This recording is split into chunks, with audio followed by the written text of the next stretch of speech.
Welcome to the PLL on ESPN, presented by Whirlpool. You know, when the Premier Lacrosse League releases the schedule, you always circle this weekend every year. Baltimore, the Charm City at Homewood Field, holy ground for the sport of lacrosse. This place has seen a lot of history, and today we make some history as the Maryland Whipsnakes are the home team at Homewood Field for the first time ever. They play two, and it starts today against a desperate, starving Philadelphia Waterdogs team. Game means a whole lot now that we're in August. We cannot wait to watch this one with you. I'm Drew Carter up here in the booth alongside Paul Carcaterra, Ryan Boyle, Quint Kessenich down on the field as well. And Carc, this game means a ton for both of these teams for different reasons. Well, Philadelphia is fighting for their lives at 1-6. I think it's the best 1-6 team I've ever seen in professional lacrosse history from a talent perspective. And then you have the Maryland Whips, the home team. It's a changing of the guard stylistically in terms of the way they're playing, Ryan. Big time. Historically speaking, it's been all about their defense. That's really the hallmark of this program. Not so much this season. I give head coach Jim Stagny a ton of credit retooling that, and they're basically biding their time until their rookie of the year, Tucker Dordovic, returned to the lineup. And he announced his presence with authority. In his first game back, he scores his very first goal, then goes over. It's like, okay, second game. Ties a single season record, 3 two-pointers in that game, that victory over the Redwoods. His shot chart, which we'll see in a second, is all from range. You better be ready to go. He shoots the ball over a third of his overall touches. Gark, I know you love a shooter. Explain this shot chart to me. Yeah, what separates Dordovic is he does it from both sides of the offensive set with both hands. He hammers it over 95 miles per hour, right-handed and left-handed. Run for the hills. Face of the franchise is still Matt Rambo, who's on the field with Q. Rambo and the Whips celebrate homecoming this weekend here at Homewood Field. What's it like to look up in the crowd and see all the red?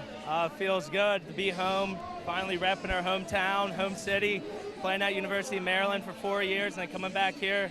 You can't, this is what you dream about, so we're all excited, and we're just going to take it play by play, be it all excited today. Thank you, Matt.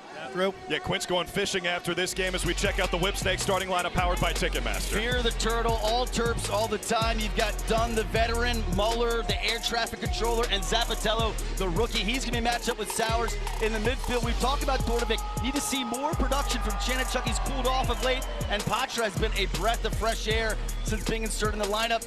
TJ Malone, the steal of the draft. He's third in rookie scoring. Zed Williams is always a matchup nightmare. And Rambo, he's still Mr. Clutch. He had the game winner in overtime last time these two teams played. All right, so as for the Waterdogs, this has just been a weird season, right, Clark? They bring in Bill Tierney as their head coach. All he did coaching college was win close games. They can't buy one this year. No, and when you look at the way that they're built, too, it's not like they had a roster overhaul. And the neat thing about the Philadelphia Waterdogs is their talent is there. They could play with anyone. They won the championship in 2022. They lost in the finals a season ago. Most of that roster is intact. If Denver wins and if Carolina wins and the Waterdogs lose, their season's done. They're done. Bill Tierney is at the helm on the field with Q. Coach, you find yourself in unfamiliar territory as the winningest college coach of all time now at 1-6. You've backed yourself into a corner here. What's important today? You know, the guys got to just keep playing. At some point, as I told our team, you know, they're paying for my past luck of winning all those one-goal games, and they're paying for it. So we've played great. I thought we played great last week. We got to go the whole 48 this time. But I'm proud of these guys. They come back, they're professionals, and they're ready to go. Thank you, Coach. Thank you. Here's who Coach T is rolling out there. It's the Waterdogs starting lineup powered by Ticketmaster. Ben Randall is a long defender who has the ability to take the ball away, leads the Philadelphia defense and cause turnovers. We talked about Tucker Dordovic from two. Connor Kelly can stretch a defense. Jack Hanna owns one-on-one matchups. Zach Currier all over the field. On attack, Michael Sowers is fourth in the league in overall points. He's playing alongside a legend in Kieran McCardle. Ethan Walker at the left-hand side of the field needs to make the most of his opportunities shooting the rock. At the face-off stripe, this one will look a little bit different. The Waterdogs are hoping than the first time they played the Whipsnakes. That was back in Philly in week 3 when Joe Nardella went 31 for 31, the most dominant performance in PLL history. We are off and running. First weekend in August in the PLL. This is when the games start to mean a ton. And it's the first homecoming weekend for the Maryland Whipsnakes. RB, you mentioned it off the top. This is a Maryland offense that's really carried the mail for them this season, which is different from what we've seen in the past. Zed Williams has been red hot lately, turns and misses his first shot. They're playing a little bit faster. They're playing off face-off wins. Nardella has the ability to stay on the field, and some of the young bucks are stepping up. Rambo's first shot saved by Matt DeLuca, who gets his first start in almost a calendar year. Dylan Ward, one of the best goalies in the history of lacrosse, he's on the bench today. DeLuca was phenomenal last week, though, in the loss to the Atlas. It's 17 saves for 70%, so big body, a long goaltender out of the University of Delaware. Those guys with similar builds, both extremely tall, extremely long. Ward struggled last week, and DeLuca gets the nod today. Here's Zach Currier, one of the most versatile players in the sport. Gets it away to Jake Carraway with under 20 to shoot. That bouncing shot from Jack Hanna, former Denver Pioneer, resets the timer to 32. This is going to be the matchup to watch for Whipsnakes defensively. They basically drafted Zappatello for this Michael Sowers matchup. Sowers missed the shot, stays here with the Waterdogs. What separates Zappatello is his patience. He's not the fastest guy on the field. He doesn't have the quickest feet, but you look at his body positioning and how he never overcommits. He is built for these type of matchups in college. He was always defending the quick type attackman. First matchup back in week 3, Sowers had 3 goals, but it took him 10 shots to get there, didn't have an assist. They spin it around the arc. Carraway's shot. He loves to shoot. Brendan Krebs with the save. 89 miles an hour from Jake Carraway. 99 degrees. Right here. It's a swamp, isn't it, Boyle? It's toasty, that's for sure. High 80s, heat index north of 100.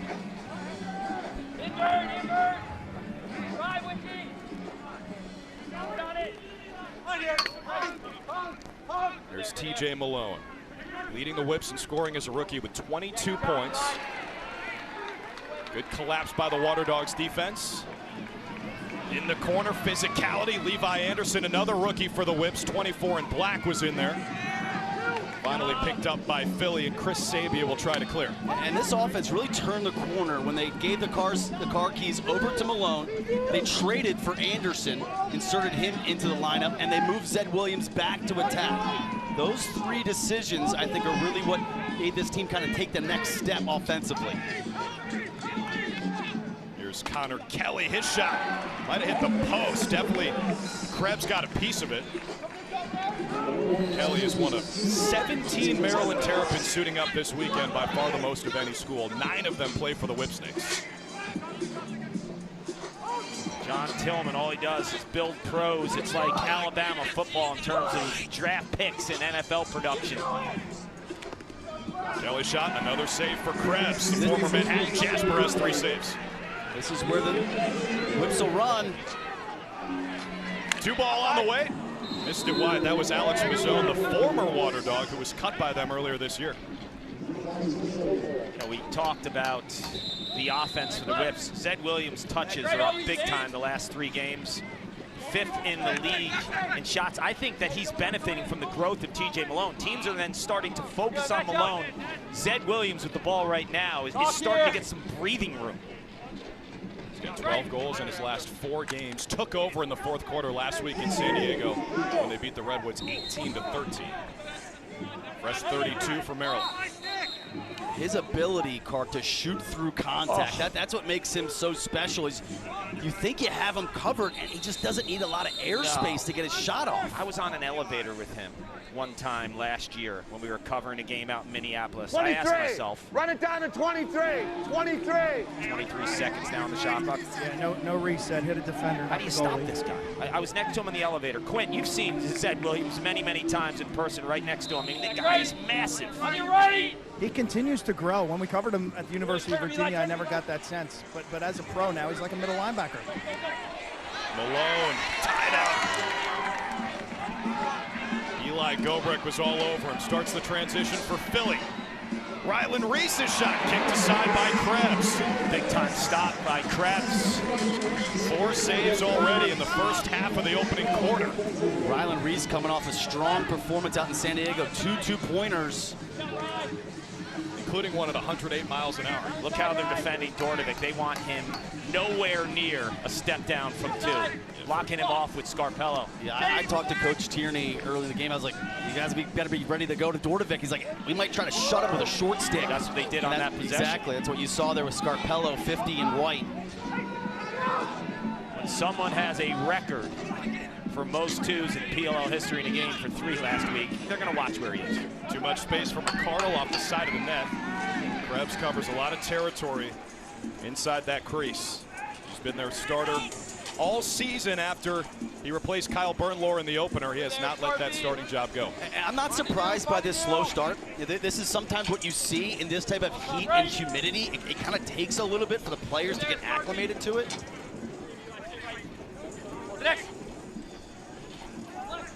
Here's Dordovic. Look out. Now he's got the pole on him. He loves to let it fly. Two-handed. The lefty shot saved by DeLuca. And Sabia's got the ground ball. You just saw right there why it's so hard to defend Dordovic, though. That was his offhand. He's a right-handed player. He's sweeping. On a pole. On a pole. So, like, we're not really prepared to slide. We're going to trust that matchup. And he still is able to generate a legit shot. With the offhand. That's just reps from Portland, Oregon. Spent hours and hours honing his craft, trying to prove himself, too. Not the biggest recruit going to Syracuse. Ended one of the top scoring midfielders in the country. McCardle gets the right hand free. Krebs goes low to make his 5th save of this first quarter. They got numbers here. They got a trailer. Mazzone gives it up. Williams outside the arc. Colin Heacock, another former Maryland Terrapin.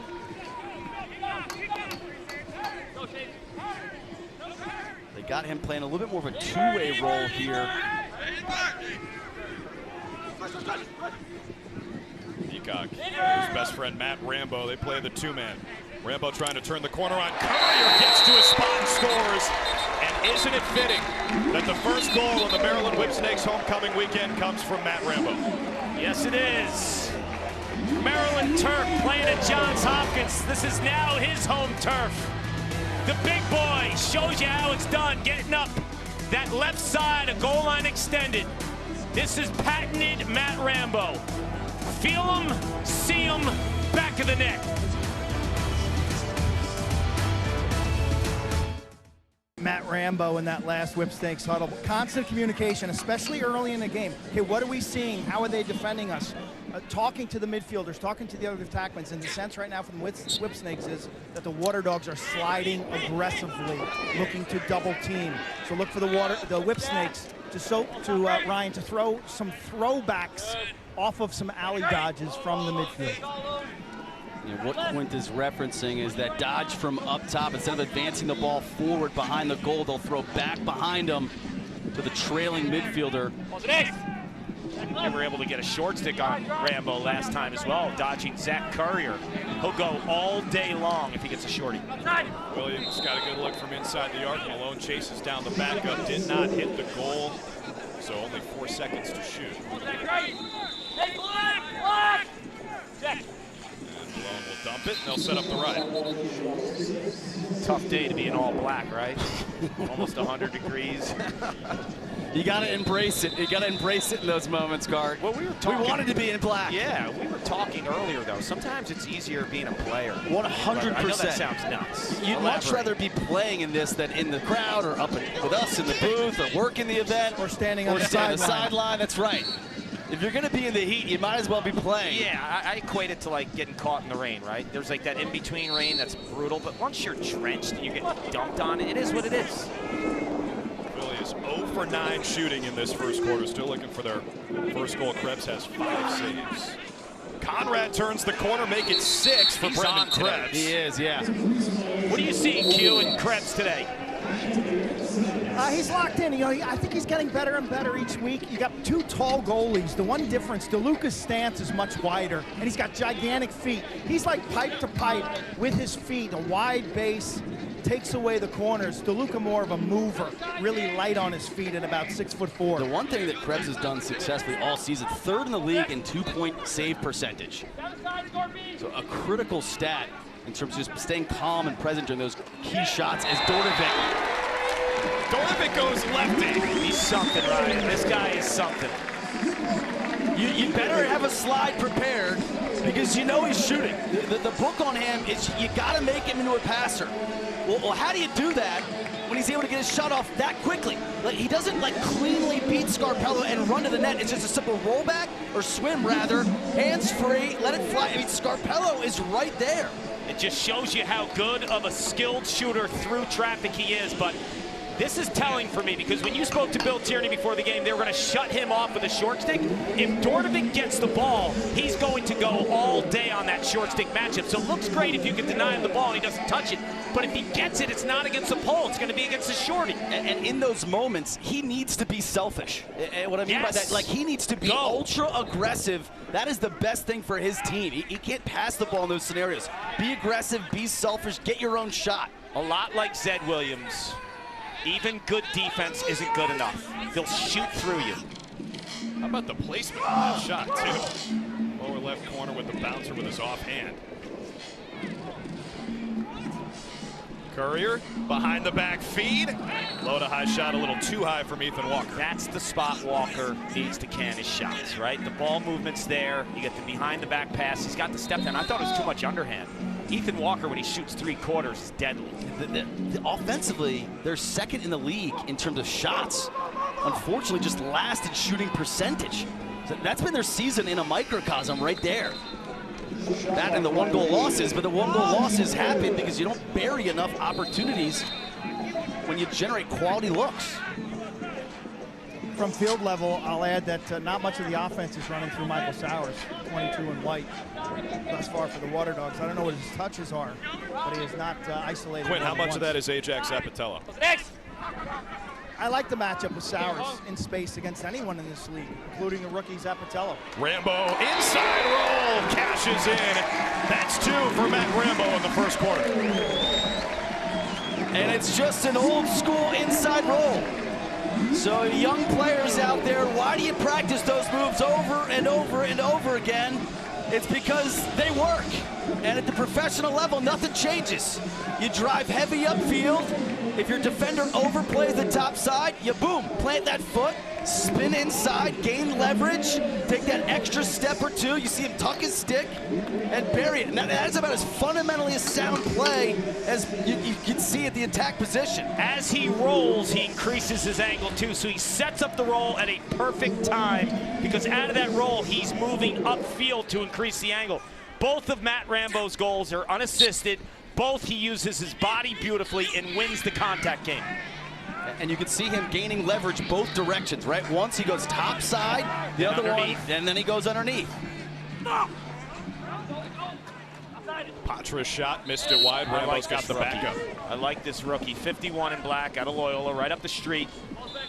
Played Charlie Toomey and Mark Van Arsdale, offense coordinator, was a flex guy, attack end midfield. He can be productive in this league.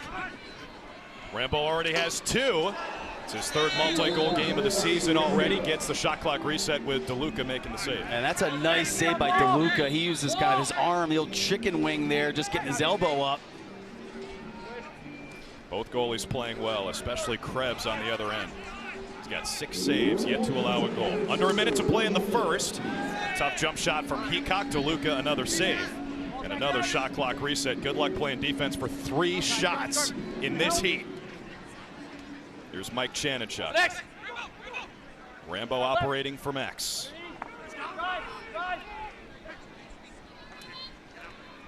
Williams. They are working it through Matt Rambo. He has been heavily involved here in the first. Shot on the run from Malone. Sitting on it. DeLuca snuffed it out. Sitting on it like it's an egg. Good job, Whipsnakes, identifying the matchup Malone had on a short stick, so they went back to that multiple times within that possession.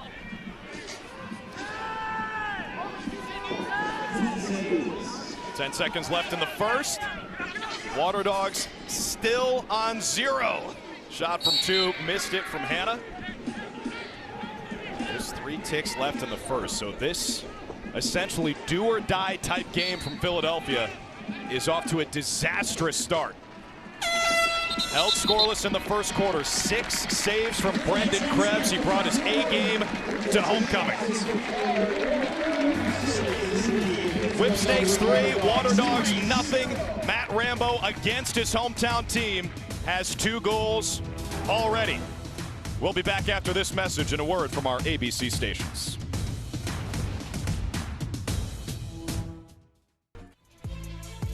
Well, you go from a Terrapin to a Whipsnake and you're still playing here in Maryland. All these guys are on the current roster or have been this season for the Maryland Whipsnakes. Matt Rambo and Colin Heacock.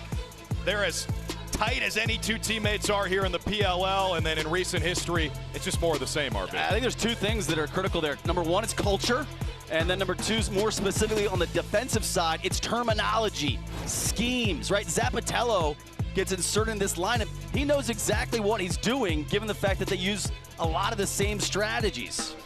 2 goals for Matt Rambo. Let's go onto the helmet, powered by Cash App. Matt, it's Kark up in the booth, 2 unassisted goals. What's critical for you when you're winning one-on-one matchups? Well, I think they're holding up top, so it gives me an opportunity to work around that 5-and-5 area and, yeah, making some good moves out in Maryland today. You're a big, sweaty guy. What's it like wearing a black jersey in 90-plus degree heat? Yeah, it's pretty hot here, man. It's got to be 115, and, yeah, I'm pretty thick. Matt Rambo out of the helmet. The heat index says 101. The Rambo index says 115. Well, you heard why he's getting those one-on-one matchups, right? They're holding up top, giving him room from behind. They're not showing or sliding. Well, when you got Dordovic up there and Kessenich, if you come, like, you better be prepared for the counter, which is the 2-pointer. Courier hung on to it. Now he gets it to Sowers, who's now on his 5th touch of the first half. And that's very irregular from her and Drew. He likes to insert himself in the game right away. You know, the whole, like, let the game come to you. Like, Sowers loves to get those early touches and be aggressive. So that something's off there. Down in the heat, you wonder how it's impacting him. Also, the defense of Zappatello. McCardle darted free for a second, now transition for the Whips. They got to figure it out, the Waterdogs, as we see this transition. Dunn still carrying, shoots. DeLuca got his stick on it at the last second. Rambo in pursuit. Picks it up, evades the defense, shoots. DeLuca with another save. That's 2 on 1 trip for DeLuca, but his outlet pass intercepted by Malone. Williams on the doorstep. Count it. Right now, the Whipsnakes are winning all the 50-50 ground balls, all the hustle plays, all the run-outs, transition. It's been all Whips. They just have more energy. They do. I'm watching Matt Rambo. Like, he looks like he was injected with some youth here on the field in this heat. And Zed Williams, when you give him the ball in this spot, as you just see it blown clear there by the Waterdogs, this is automatic. It's like almost my body and mind go to the face-off, because I know Zed Williams, with the box lacrosse background and his ability to cannon it tight, that is automatic. But this is a team that can't figure it out in terms of the Waterdogs. They're 1 for their last 32 in shooting, going back to last week. They're just not in a groove. The Rylan Reese 2-pointer is their only score over the last 3 quarters. They are 1 for the last 33 shooting. You got to get the ball to score, too. Nardell is 4 for 6 at the stripe for Maryland. More of the same from when he dominated their first matchup back in Philly. When, by the way, the Waterdogs on their homecoming weekend went 0-2. And now they trail 5-0 as Williams scores again. Might be time for a timeout. Might be time for a timeout. Timeout, Coach T and the Waterdogs. This could be their season on the brink. Not winning their matchups defensively. Coach Tierney going after his individuals. You know Rambo's going to inside roll. You know Zed's pushing topside. Simple things that suddenly are difficult for the Waterdogs. Heacock on the run. It goes. Right out of the timeout, the Whips keep pouring it on. 6-0. Heacock's playing a new role for this team. More of a two-way guy. But what that affords you when you play him on the wing is you can get into your offense early. So all these face-off wins start taking an emotional toll, but you gotta have urgency. In the 32-second shot clock, Heacock, no messing around, no spin the ball around once. No, you get it and you go.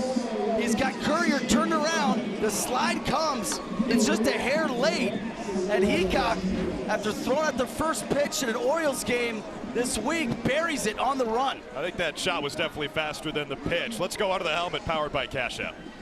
Colin, it's Kark in the booth. What did you see from the wing there? Not much. A bunch of field. We're just attacking hard and trying to get some shots on goal. And yeah, I guess I got a little What's lucky this there. moment like for you, playing with Matt Rambo, playing at home? You're from Baltimore. Oh, it's awesome. I mean, I get to, we're out there, we're competing, but at the end of the day, we're having fun. And, I love seeing him fly around, get some goals, and, he gives us a lot of energy, and I think he gave me a little boost over there. What was it like throwing the first pitch for the Orioles earlier in the week? What you say? What was it like throwing the first pitch, Camden Yards, for the Orioles? Oh, you saw that? I heard they were going to give me like a 10-day contract. They said it was like low hundreds. For that? You'd like to be paid, Pilot right? You'd like outside. to be paid like one of those guys. You will. Keep scoring goals, you will. The Orioles, one of the best teams in Major League Baseball this year. Tell you, Heacock's got such a great attitude. Grew up on the west side of Baltimore in Catonsville. Played at Boys Latin School, which was about 3 miles up the road. A rival of Gilman School, which is where Ryan Boyle attended. And this is a great moment for Colin to play in front of his family.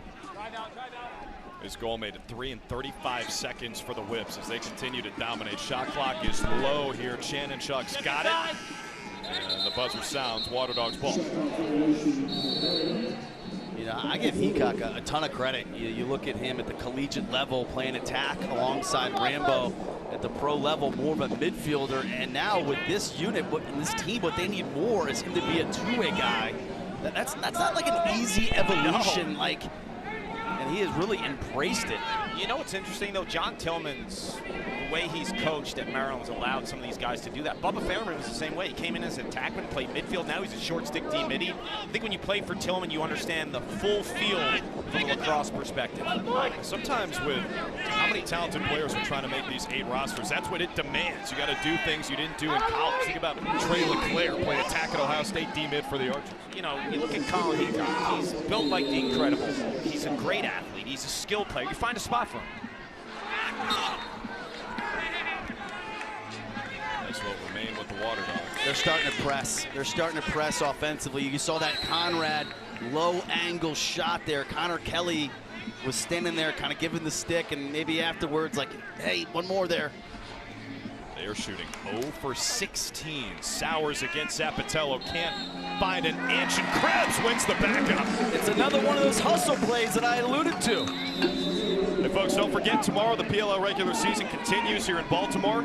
These Whips back in action against the Cannons at 3 Eastern on ABC. Then Carolina battles Utah 5:30 Eastern on ESPN+. All games throughout the season available on ESPN+. Zapatello's figuring out the pro game. First 4 games, opponents shot 50% against them. Last 4, 21%. I mean, this is a defender who wore the #1 at Maryland, who's given to the best player, the leader of the team, defended top players week in and week out. Now the pro game is starting to slow down for him.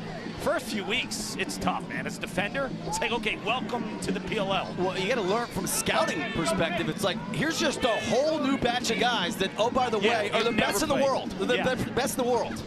That's a good point. You haven't scouted them, you haven't watched the tape because you've been playing college lacrosse, and now you got to deal with the feet of Michael Sowers.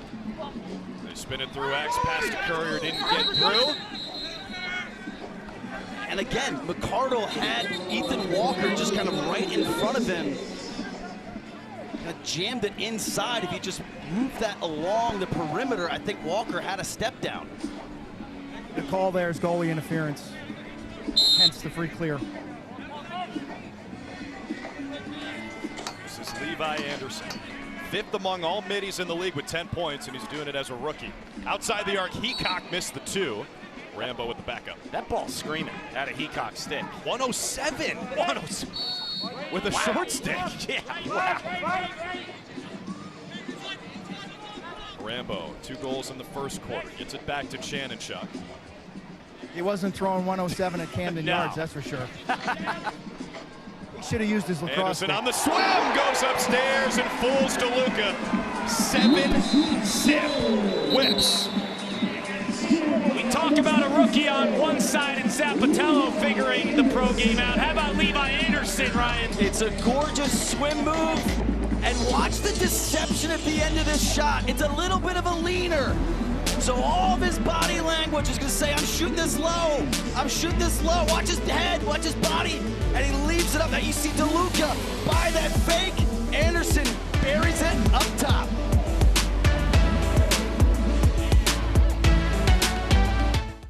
Well, I know hitting a baseball is difficult. In lacrosse, we got guys shooting 100 miles an hour from halfway, from the pitcher's mound to home plate, from 10 yards. Yeah, you gotta be borderline insane to play goalie, especially at this level. Based on the goalies I know, RB, I would say that's accurate. So, Waterdogs here, you can't press. You just gotta start chipping away, 1 goal at a time. Where's Hannah? Where's Connor Kelly? We haven't seen them initiate really much at all. A Courier 2-man game, that left side. There's a pick for Sowers. That's what Ajax does so well, too. If you watch him in the college game, he navigates the pick game as well as any defender I've seen in recent memory. He's so good at anticipating the picks. His old Turks teammate, Roman Puglisi, in there as well. Inside, inside. So the Waterdogs stuck on 0. They are 1 for their last 32 shooting going back to last week. 0 for 18 today. Brendan Krebs has been a big reason with 8 saves.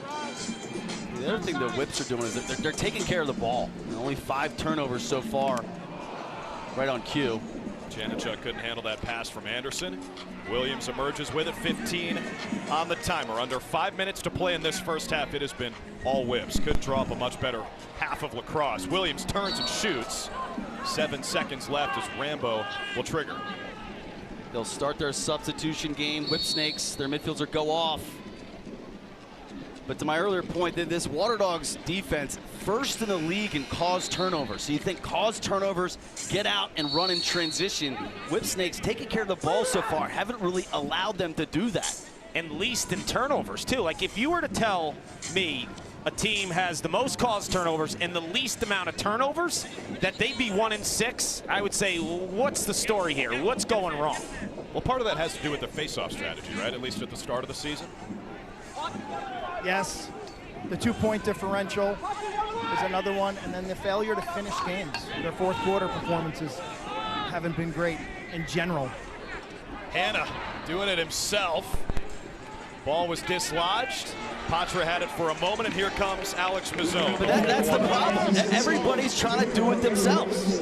He just tried to dodge through 3 guys. Draw the slide and just move the ball.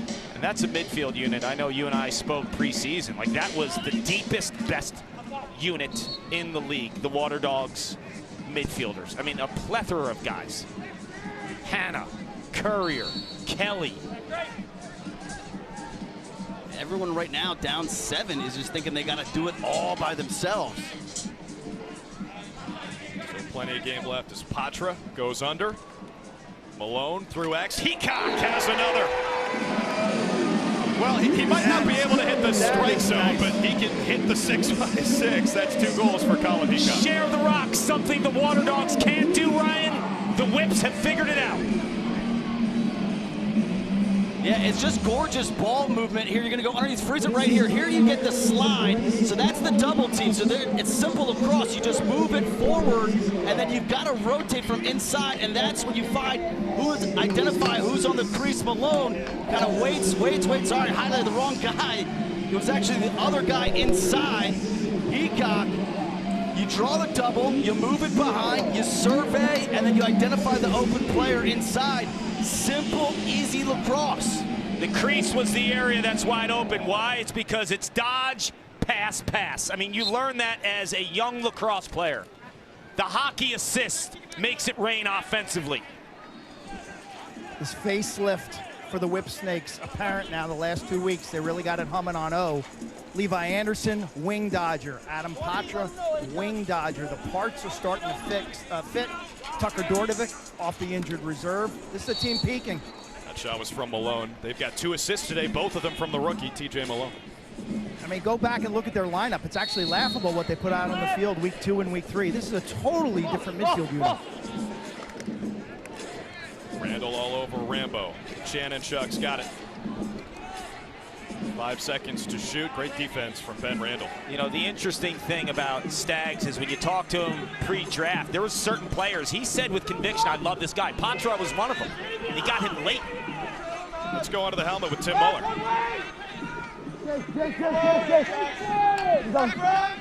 Get around the zone, get around.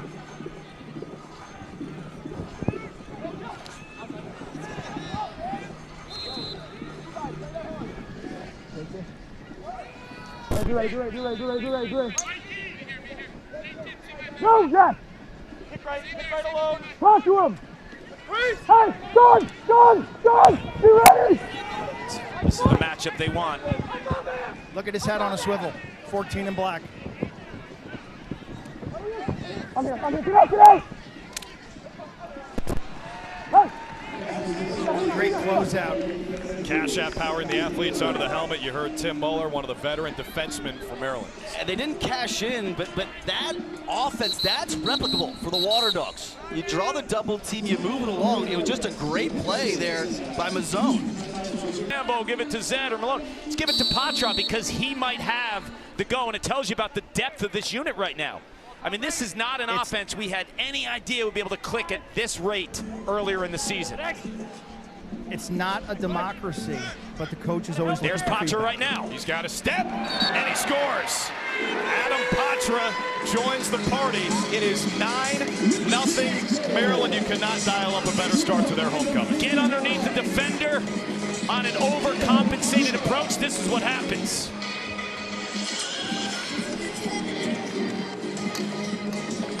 Yeah, this is just gorgeous schematics here. You're going to get all of this action on one side of the field.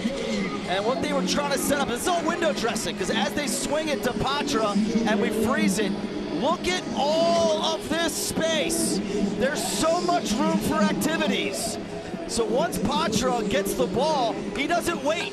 He goes right to the rack. All the players are moving, but they're all on the opposite side of the field.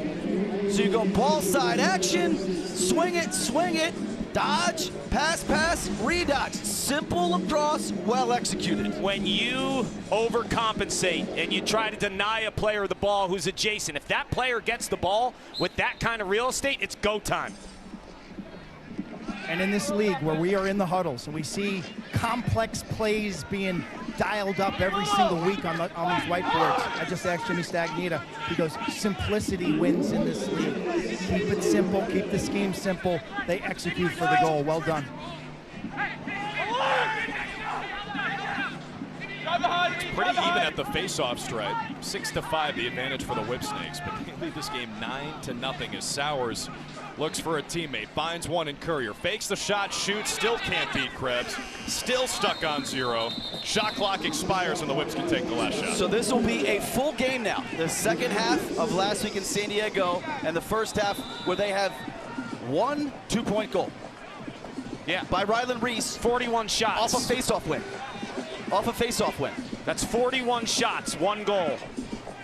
And only 9 of their 21 shots in this game have been on cage. This is a team that cannot find pay dirt. Rambo gets to the middle, surrounded by white jerseys.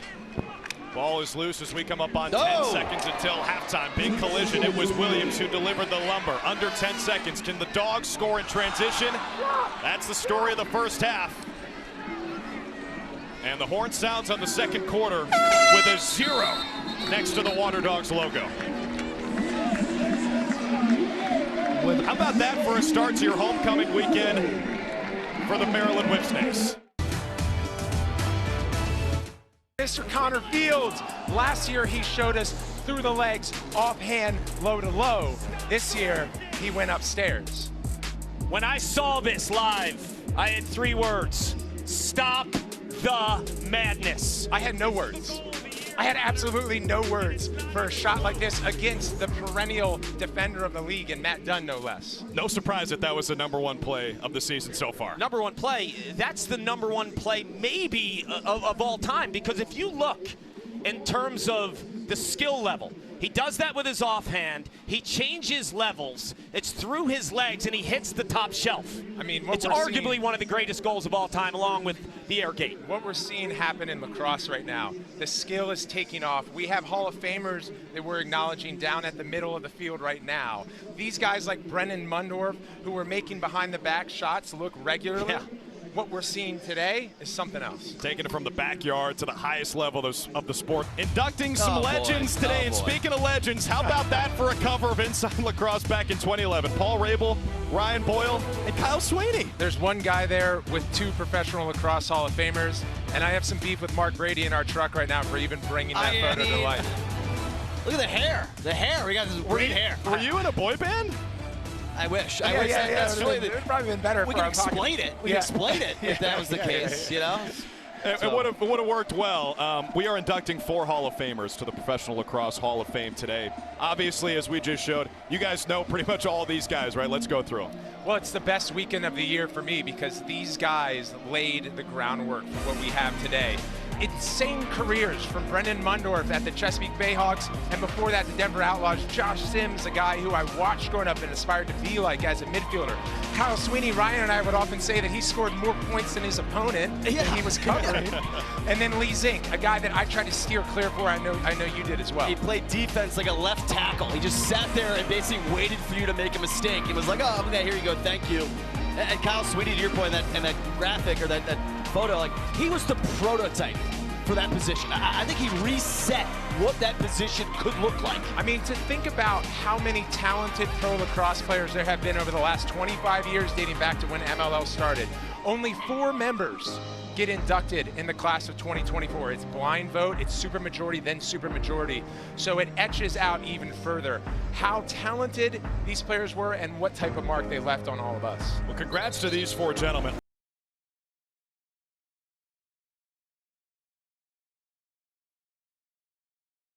What we saw in this first half, a masterclass, a Jim Stagnita masterclass, almost a perfect half, up 9-0. What we might see, though, if you look at this Philadelphia Waterdogs team, is the greatest comeback in PLL history. If there's a team who can do it with the depth and offensive skill, it's these guys. They're going to make a run. They've got a run in them. It's critical that they make it early so the game just doesn't get completely out of hand. They got to make a run to get this to a workable margin. The tough part is when you got Nardella facing off, that makes it that much more difficult. #1 in the league in terms of face-off percentage at 67%. He's been the king of the stripe in 2024, Joe Nardella. Well, the good news for Philly is they start this third quarter on the power play. Matt Rambo with a conduct foul at the end of the first half. I asked Mikey Sowers how he's feeling. He said he's fine. So not quite sure why his production is down today, gentlemen. 0 for 6 combined shooting from Michael Sowers and Kieran McCardle. That 1-2 punch has elevated this franchise over the last few years. Penalty against Rambo expires. Whipsnakes now 8 for 8 killing penalties this season. Nardella's a big reason why he won that face-off to start the third quarter. Hey, play fast.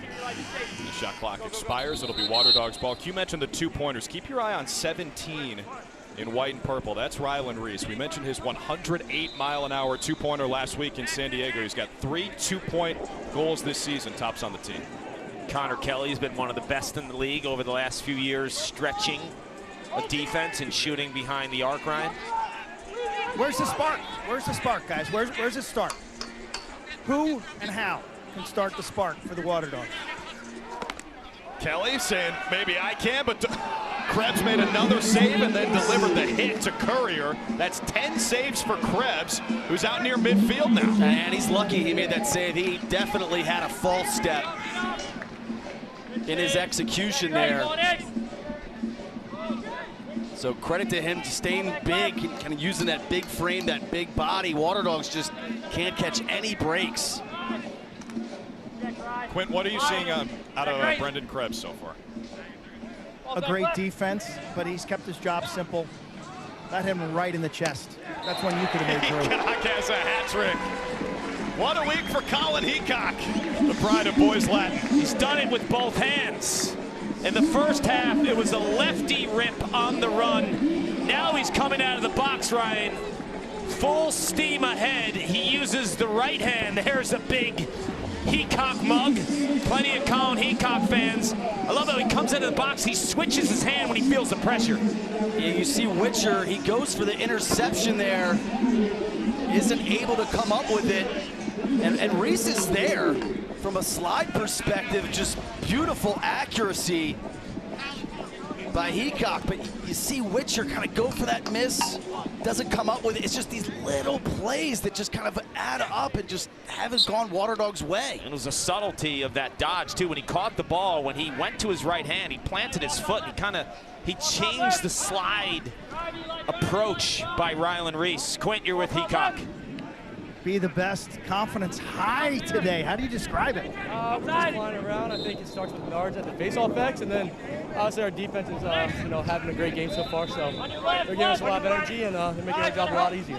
Look, you're a West Sider. You grew up just beyond this goal on our left here. What's it like now, as you're approaching the old man status, to still be in this game? I'm trying to keep up with these young bucks out here, but no, it's awesome. It's great playing here. It's obviously a very historic venue, and being here with my family and friends, everybody gets to come out and watch it. You couldn't ask for anything better. How do you describe the facelift, the changing of the guard, so to speak, on this Whipsnakes team? They seem to be surging. Yeah, I mean, like I said, we're just trying to stick to the basics, try and fly around, have some fun, and let the rest do it, take care of itself.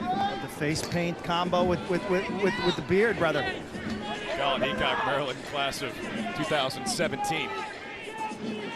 Quint mentioned the facelift. Whipsnakes scored 18 goals last week against the Redwoods. They got 10 already early third quarter, and they haven't allowed one. McCardle slips. Ground ball is loose with 10 to shoot. McCardle's got it. Can Sowers start the engine? Here's Hannah from the midfield. We talk about this facelift, and what's impressed me the most about this, when you watch this team on tape, the Maryland Whipsnakes, it's not the same each week, right? Last week it was the twos by Tucker Dordovic and stretching the defense. Today they're sharing the rock. It's a very difficult team to scout because they don't have, as much as Rambo's the guy in the clutch, they don't have that guy that you have to stop to win. No, even last week in San Diego, Dordovic has the 3 2-pointers, but really it was Williams that was clutch in the fourth of kind of sealing that game with 2 goals down the stretch, winning his one-on-one matchup. Today, I'll point out Malone's already got 3 assists on the day. He's got all 3 of their assists today. In transition, this is what we talked about. Reese just bounces it high and wide. Those are the hardest teams to deal with when you don't know who you have to stop. And they can go to option 5 offensively with Patra to get a goal. They have found the right recipe. Illegal screen by Sowers. And maybe talking a little bit too much for Matty Palem's liking. This is frustration setting in. You're 1-6. Your season could be on the line. He doesn't want to hear it.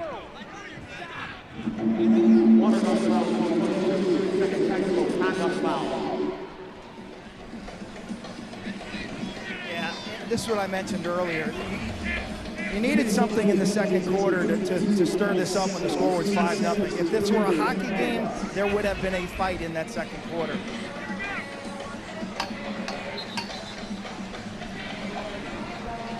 Well, it's hard to think of anything more miserable for these Waterdogs players. It feels like it's 101 degrees down there. They're losing 10-0, and they're playing for their playoff lives.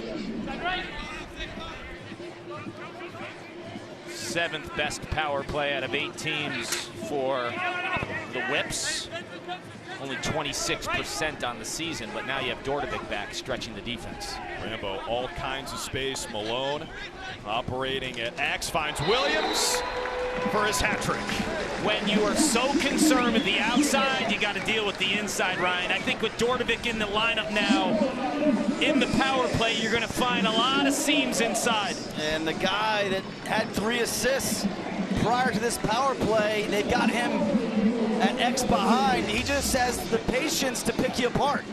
You can see him carry across, and to your point, Clark, every Waterdog is around the perimeter, and you leave Zed Williams all by himself right on the doorstep. You can see Mercurio come in kind of late with that hit. To Williams, that's brushing off a fly. He's too big, he's too physical. 2-point shooting is up this year, especially in transition and on the power plays. Ryan and Kark and I were having a discussion pregame about now power plays and how they're almost designed to take a 2 from the top of the arc, and that's flies in the face of the way power plays have been defended for eternity, from the inside out, to secure the middle, keep guys on the perimeter, and protect your goalie. And so that's kind of how the game is evolving this summer right in front of our eyes. Yeah, with the two's efficient in 2024 more than ever, 17% league-wide. Dordovic, a lefty 2-ball, saved by DeLuca, who will start the break. Joe Keegan did a great job this week of highlighting that. A 2-point shot at this point is much more efficient than a 1-point shot where guys are shooting about 28, 29%. If you do the math, that's the value. 17% on a 2-pointer with about 0.34 points per shot.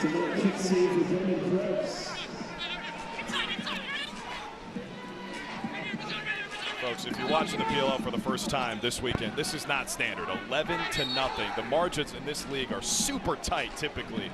With just 8 teams and the best players in the world, but it has been pure dominance from the Whips today. Yeah, but case in point, Waterdogs had a 1-6 record.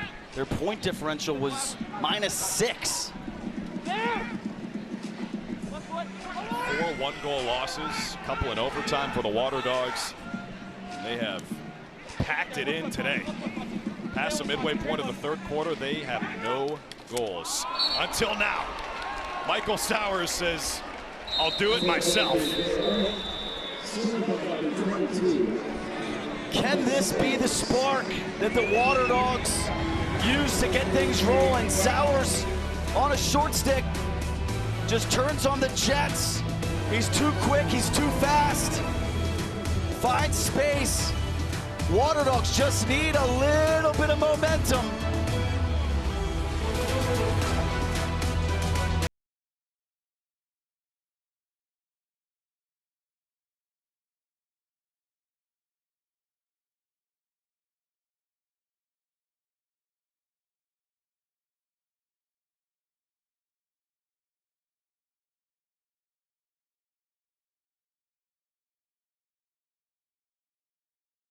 That was a big ground ball pickup by Squires.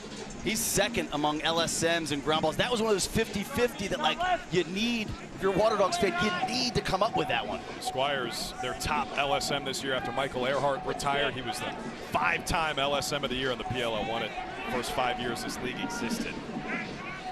I forget about Squires as being part of that Portland pipeline. I don't know, a handful of guys. Ajax Apatello in this game, Tucker Dordovic in this game, Colin Squires in this game. Sam Handley we see later this weekend, as Ross Scott also. I mean, think about that. Think about that like outliers, like this little pod in Portland, Oregon that's produced like 5 pro players this weekend. Scott. Crazy. And Squires went to the same high school, West Lynn in Oregon. Ooh, how about the individual effort from Jake Caraway? It's 2 in a row for Philly. Sowers had their first goal in the last 33.5 minutes going back to last week, and now they've got 2 straight. He scares me. I don't know if he gives you enough possessions to do it, Drew. And Nardella 31 for 31 when these teams matched up in week 3. Now they're dressing a face-off guy in Alex Stathakis, but Nardella's still winning 2/3 of them. And that's another one that's won by the wings. So 2 straight face-offs. It's not a clean Nardella win. Quint's down on the field with Georgetown head coach Kevin Warren. Jake Caraway with the last goal. He's a proud Hoya alum, right? Swamp Dogs? What are your impressions, field level, in person, of this PLL product? It's awesome. You watch it from TV, but when you watch it live, these guys are athletic as heck. The IQ is through the roof. The ability to comprehend IQ decision-making is unbelievable. Waterdogs trying to clip their way back into this game now.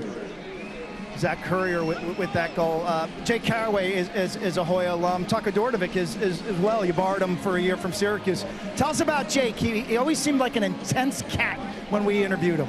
Yeah, that's Jake, but Jake loves the game of lacrosse. Jake is a competitor, one of the best competitors I've ever coached, and certainly you see that on the field. And he's got the ability with a lot of range to make you nervous on defense. Thank you, Coach. Great to see you. Enjoy the remainder of your summer. He's getting ready for the Jet season, too. That's one of the biggest New York Jet fans you will ever see, Kevin Warren. And known him for years. I actually hosted him on a recruiting trip up in Syracuse. I was a freshman. They gave me this guy from Long Island who spent the weekend with me. He didn't come, though. Went to Hofstra instead. Oh, you blew it. You didn't take him to varsity? I didn't take him to varsity. Just sorry to hear he's a Jets fan. Yeah, like I'm sorry to hear about any Jets fans. It's a tough existence. He's an Alabama football fan too at the college level. That makes sense. Typically try to go to a game. Krebs makes the save, trying to stem this tide. A 3-0 Waterdogs run. Maybe his best one of the day there, Drew. That's a key save. Waterdogs starting to build a little something there. That would have given them 4 straight. Still time. 12 minutes in the fourth quarter, plus 3 left in this third. Wheaton Jacoboys. Notre Dame alum takes that shot, saved by DeLuke. Hey, folks, coming up next here on ABC, it's UFC Fight Night from Abu Dhabi, highlighted by a bantamweight main event. Prelims are underway right now on ESPN2. There's a flag on the field just inside the yard. Top of the key, right by the shot clock. Here's Kieran McCardle, matched up with Tim Muller. All Terps along the starting defense for this Maryland Whipsnakes club. McCardle loses his footing again. Sowers finishes on the crease. That's 2 for Michael Sowers and 4 in a row for the Waterdogs. What a response. The hesitation and the pass by Jake Richard was brilliant. Look at what he does here. Good goal on the play. We had a hold that gets wiped out, all even face off. Jake Richard could have shot this ball, and he gets the defense the entire time thinking, look here, 10 with the ball. Everyone thinks he's shooting there. At the last second, he makes the pass to Michael Sowers, who cashes in. A beautiful sneak there by Sowers, who takes that extra step. And Richard saved the ball from being a potential over and back. So he saves the ball, saves the possession, stays on, gets the switch from McCardle, and then ends up with the assist. What was great about that play is Nardella wins just another face-off. This is where they can strike quickly. Rambo shot blocked. You sense things have changed a bit down at field level. Jimmy Stagnita looking up at the clock, potentially thinking about calling a timeout. That last goal, the Whipsnakes defense standing around like mannequins. Under 10 seconds on the timer. Malone, who's got 4 assists today, a career high. His shot is blocked. Sabia triggers the break. Here comes Scarpello. Outside the arc, it's Ethan Walker. Waterdogs have scored 4 in the last 3 minutes and change after they had none in over 33 minutes, dating back to last week, and Scarpello makes it 5 straight for Philly. Ball watching again. And it's McCardle, this same action in transition. They've scored 3 straight goals using this pick right along goal line extended from McCardle. So Scarpello's going to come down, set a pick on Dunn. They get the switch. Now you're on high alert. And Scarpello just sneaks underneath. Dunn just like, okay, well, I'm not going to throw it to short stick Dimity. I've got to get organized. I got to get ready. No. Surprise sneak attack. Pump it into Scarpello. I said, can you get this to a workable margin? It's getting workable. Yes. You know what I love about the last 2 goals? The Whipsnakes defense thinks the guy with the ball is the shooter, right? Jake Richards the shooter, Kieran McCardle's the shooter. The off-ball guy on both of those goals, Michael Sowers and then Scarpello, never gave up on the play. It was a subtle movement upfield towards the ball to receive it, to cash it in. As a result, Scarpello's got his first goal of the season, playing in his 7th game this year. We said Waterdogs were going to make a run. 5-0, that's a run. This is now, they've got it within reach heading into the 4th. Took him under 4 minutes to score 5 consecutive goals. The thing, again, that scares me is Joe Nardella, because when you have a game where you're going to make a run and win it, you want to stack goals, right? You want to back-to-back, like those 2 goals in 20-second type deals. I wouldn't be surprised if Joe Nardella won every face-off in the 4th quarter. And that's why, ultimately, I think the Waterdogs will need a 2 if they're going to pull off That's a a good point, Quint. Somewhere along the line, you got to nail it. And they have the guys to do it. Ryland Reese in transition with the pull. Connor Kelly from deep. Caraway, yes, they have the cast of characters to drop a 2. Change the math quickly with a 2. 30 seconds left in the third quarter. Waterdogs have scored 5 in a row. McCardle just misses the top shelf. And Sowers will restart the action, defended by Ajax Zapatello. Sowers has woken up here in the third quarter with a couple of goals. He wants one here. He's asking everyone to clear out. He wants this matchup in space. Under 15 on the timer. Sowers makes his move, draws the short stick against Puglisi. Sowers still with it. Looking for an outlet, 3 to shoot. Zapatello's back on him, and Krebs makes the easy save. And that's how the third quarter ends. 13 saves for Brendan Krebs. Michael Sowers and the Waterdogs. It took them a little while, but they have shown up to Homewood Field. 5 goals in a row to finish the third quarter. 2 of them courtesy of Michael Sowers. Fourth quarter is next. We're back after this message and a word from our ABC stations.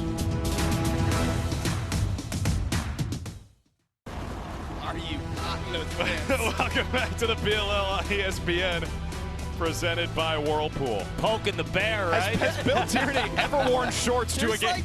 There's like trash talk, and then there's like, I'm so comfortable in my own skin that I can say that. You're hot in those pants. If you weren't with us earlier, Matt Rambo said, I'm pretty thick. I wish the Bug had the score at that time, too. He was 7-0 when he asked him that. Lucky Tierney didn't jump on the field. Smack him. The Whips got it to 11-0.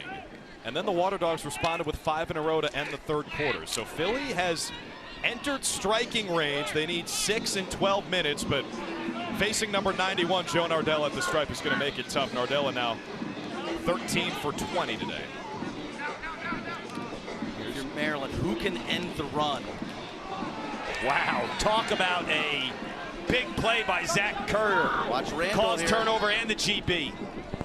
Currier gives it up. Scarpello scored his first goal of the season earlier today. Came in the third. Currier alone on the doorstep. Count it. 6 in a row for the Waterdogs. Currier's got 2. That's him from end to end. The calls turnover, the grounder, the goal. Breakdown defensively. Dornovic runs back. You see number 2 in black. He runs back to get back for substitutions. Currier just says, okay, if you're going to leave me all by myself. So total breakdown in transition, communicating, matching up. Who's got who? Currier left all by himself, and the Dogs now on a 6-0 run. This is real. It's real, but also I think the Whipsnakes need to wake up defensively. They're ball watching. You watch them in the first half. They were flawless in terms of their communication and protecting the inside in front of Krebs. These last 10 minutes, not so much. To your point, Clark, last 4 goals assisted for the Waterdogs. Keep in mind, Philadelphia could be eliminated this weekend. They've been in the PLL championship the last 2 years, won it in 2022. They fall to 1-7, and a couple other teams win today. Waterdogs are out. Denver, Carolina with wins. Philly with a loss. Night-night. Rambo just took a huge hit. He got tagged. He's not talking about Bill Tierney's pants now. No, he was high and late, and Matty Palin, 44 in yellow, the official was there, reached towards his back pocket and then chose not to do it. Rambo rolling around in front of Palin for effect. Well, tomorrow the PLL regular season continues here in Baltimore. These Whipsnakes back in action against the Cannons. That's 3 Eastern right here on ABC. And then the Chaos against the Archers, 5:30 Eastern on ESPN+. That wraps up the Maryland homecoming weekend. The Waterdogs keep their foot on the gas. Caraway behind, goal line extended, pass in front, saved by Krebs. He has been lights out today. That was an incredible stop.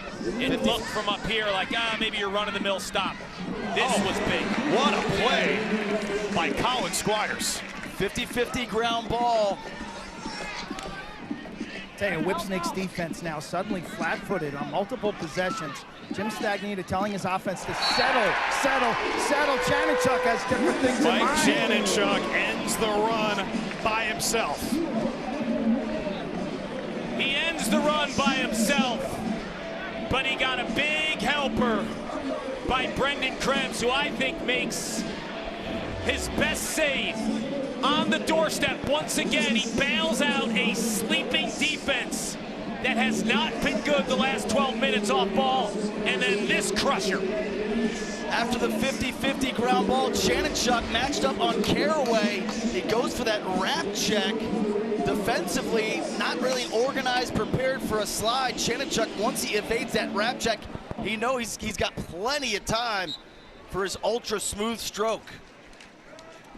His first goal today, he had been 1 for his last 18 shooting. Ends the 6-0 run for Philly.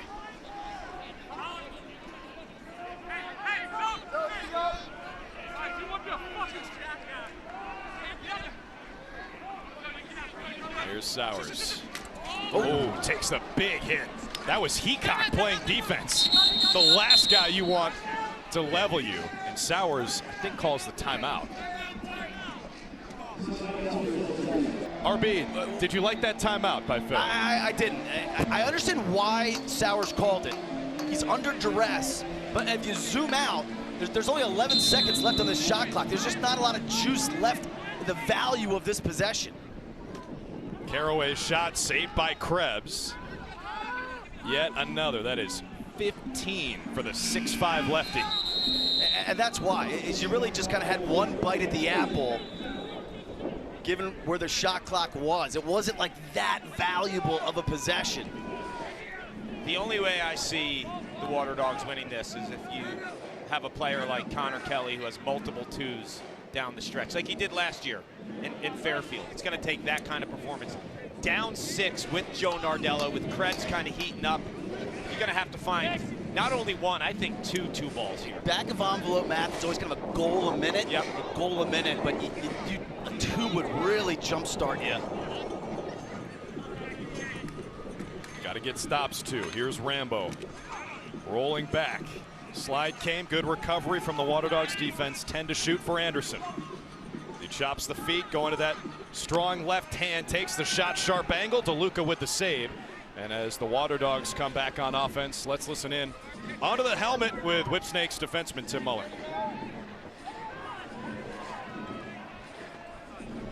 Take ball! Reverse! Ball! Pass! Pass! Pass! Sit under, sit under, sit under. Pass! Sit outside, pass! Pass, sit outside! Mike, go down under, down under, down under, down under! Hey! Hey! Hey! Please! Not a good matchup for the Whipsnakes here. Get up! Hold! Hold!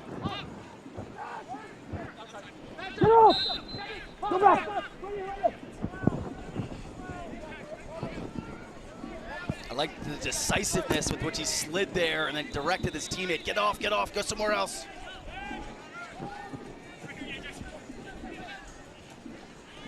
Nothing. Run! Nothing. Did they say nothing there or muffin? A muffin is a disrespectful way to say that is the slowest shot ever. I was wondering if you could translate that for us. Defense played with the mouth, the feet, and then the stick. Communication, tying the 6 guys and the goalie together, so critical. Quint mentioned the matchup the Whipsnakes probably didn't like. Mike Kessenich was trapped on defense there. So was Patra for a little bit. Not come back to bite him. They did a good job switching back. You're in no rush now if you're the Whipsnakes, for the game's looming tomorrow. Malone tried to go over the shoulder. DeLuca makes his 10th save of the afternoon. By the way, Krebs has 15 saves. His career high is 17. No rush, but you still can't take your foot off the gas entirely. I'd like to see him go with about 20 or 30 seconds left on the clock. How many possessions, Ryan, will the Waterdogs get in 6 minutes to end this game? That's the back of envelope, yeah, in terms of kind of goal a minute. So that's at 100% efficiency they can tie this game. Sowers, what a blast. Krebs with another big-time stop. He denies Matt Witcher. He's been incredible. You mentioned, Drew, this being one of his best games. I think with the stakes being so high, this is his best game we've ever seen him play as a pro goalie. Adam Manhattan, I remember watching him early in the season, a couple years ago against Duke. I said, this guy's a pro goalie. Some people didn't take me seriously. It was what he was able to do against high volume shots against the Duke players like a Brennan O'Neill and some of these big midfielders like a Nakai Montgomery, all playing in this league. Hanna playing bully ball, and Krebs has tied his career high with 17 saves. Are you feeling it now, Mr. Krebs? Yes, he is. He's a lefty, he's long. He's also patient on those shots. There's not a lot of jumpiness with him, Quint. This is the guy I went to Chaminade High School. You want to talk about a goalie, absolute goalie factory at the high school level. And many of them, like Liam Entenmann, who you don't get to see this weekend for the New York Atlas, but you'll see him next weekend out in Denver. Many of those Chaminade goalies have to sit while they're in high school. Krebs did not get much time. He never started in high school. Never started in high school for his high school team. Think about that. Now he's a pro goalie, getting better and better every week. Anderson collects the skip. 5 to shoot for the Whips. Malone, 4 assists today for the rookie. Just dumps it. They'll take the shot clock violation, but that could have been a slash on Scarpello. It could have been. It's a smart decision by Malone. You know, back to our earlier talk about two-pointers and where do they come from, right? Transition and power play. Those are the two most obvious scenarios where they're most effective. So if you're Whipsnakes, you want to eliminate that transition too. Malone did that, allowing the substitution behind the play so they have their full complement of defensive personnel out there. And now you defend the two on these possessions. That's the great equalizer. Keep your eye on 40 in white and purple. Connor Kelly, he's the biggest threat, shoots top of the key. It's deflected before it gets even inside the arc, and here comes Squires. Puglisi put his body on the line, and a little worse for the wear after blocking that shot. Didn't rub it, though. You can't, right? No. This is crazy. If you told me in the beginning of the season that the Waterdogs would be 1-6 with a season on the line with that coach, one of the greatest of all time, I'd say you're crazy.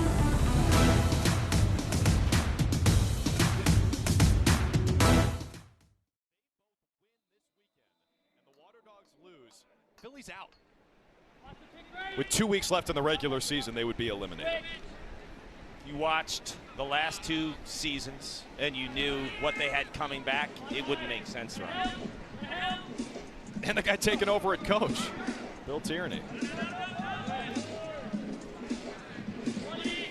Whipsnakes content to bleed some clock here. Anderson's got it with 3 minutes to play. Draws the slide. Malone, no look skip. Patra. Williams cranks it. Good save to Luka.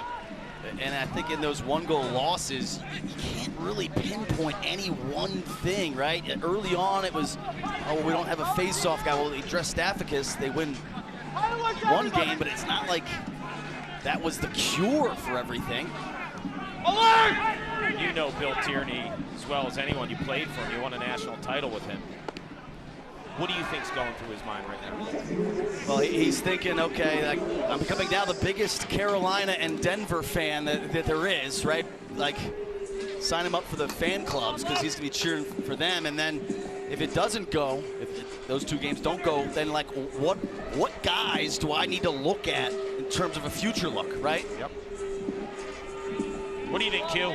I think the pro coaching experience is much more different than the college. And you look at Mike Pressler, for an example, last year struggling with the New York Atlas.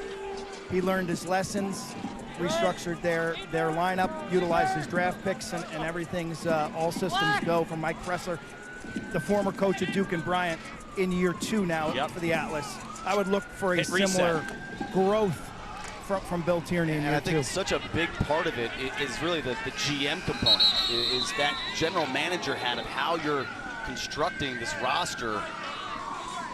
Those decisions are, I think, the biggest and most important ones. He's one of the greatest coaches of all time at any level. he's smart enough to understand when he takes a deep breath and he looks at the bigger picture of 2024, he will make those adjustments. Like Quint mentioned with Coach Mike Pressler, he knows too much lacrosse. He's too competitive not to fix it. And it is, without a doubt, the most shocking thing when you look at the standings, seeing Philadelphia with just 1 win. And then I think the other thing that's a little bit more nuanced and layered is, like, to your point about the whole roster coming back, it's like that wasn't his roster, right? Good so point. yes, they made the championship in the last 2 games. He didn't pick that He roster. didn't pick that. Yeah. So, like, he's going to have a different style, a different approach than Coach Copeland.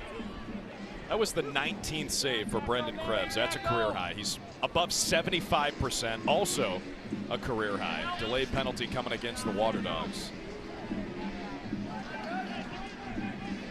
Whipsnakes will move to 4-4. And their point differential will be positive. Entered with a -4.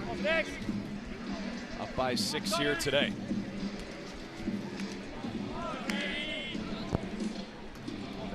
The score differential does matter.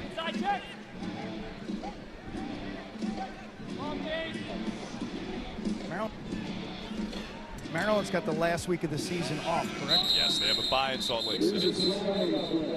That's unusual. See how that plays out.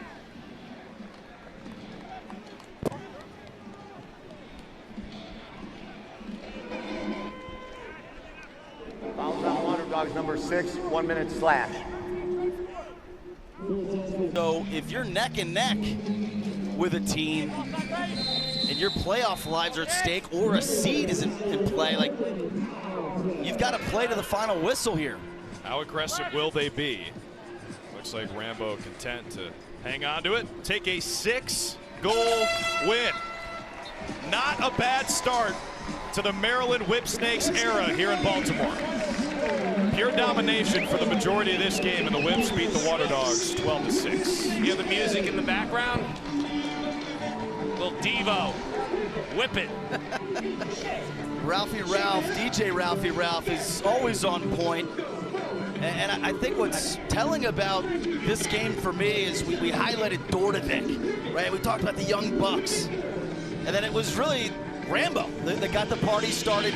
2 goals in the first quarter. Williams ends up with a hat trick, and Heacock, after throwing the first pitch earlier this week at Camden Yards, 2 monster goals. He ends up with a hat trick as well. I thought Rambo's physical presence early on set the stage, and then Krebs just put to rest any potential comeback by the Waterdogs. His greatest moment as a pro, Brendan Krebs. Yeah, Krebs lights out, 18 saves. That's a career high. Matt Rambo, though, he got the party started with a couple of goals in the first quarter. He continues to be the face of this franchise. Yeah, and he beat him twice on the left side. Once he goes top side and then goes, okay, you're going to play me heavy on my left hand. I'm just going to run an old school inside roll and finish. He's on the field with Q. Matt, you got off to a good start. How were you able to set the tempo of this game? I mean, that was a whole team thing. We came in this not worrying about the playoff picture, just worrying about us. We have so many young guys, and we want to be trending up by the end of the season. I think we're playing pretty fast and pretty well right now, and I'm really happy with our team. You know, the second half was more possession ball, and you know what? We got it done. Super, super hot day. You got to play again tomorrow. Yeah. What's it like dealing with the heat and humidity here in Charm City? It's pretty hot. It's probably like 120 on this turf. It's really hot. We're going to have to ice bath, hydrate, do whatever we can to get ready, and I'm happy we're playing tomorrow, not we get a day off so we can just, you know, shock our body and go right away. So Fells Point and Federal Hill will have to wait. It's into the ice tub. Yeah, we might have to go out there on Sunday night. I got a feeling Rambo will be doing that. That's not just Denver taking on California. It starts in about 15 minutes. For Ryan Boyle, Paul Carcaterra, Quint, Kessenich, our entire crew, led by Todd Jones and Brett Lancaster. I'm Drew Carter. Coming up next, you're on ABC UFC Fight Night.